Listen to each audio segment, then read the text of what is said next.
Demand है वो है रीचेकिंग का। चूंकि वीसी साहब कह रहा था कि मैंने पेपर खुद देखे हैं और पेपर चेक नहीं हुए, ऊपर सिर्फ नंबर लगे हुए, तो इनका जिम्मेवार कौन है? स्टूडेंट है कि एडमिनिस्ट्रेशन है? हम ये चाहते हैं कि दोबारा इनकी पेपर का रीचेकिंग हो। और दूसरा जो मुतालबा है हमारा, वो है हमारा इंडस्ट्रियल टूर का और कग्नूसी टूर का।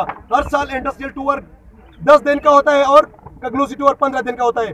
चूंकि इस बार जब स्टूडेंट गए टूर के पीछे वीसी और डीन के पास, वो कह रहे थे कि वो नहीं है, टूर नहीं देंगे। We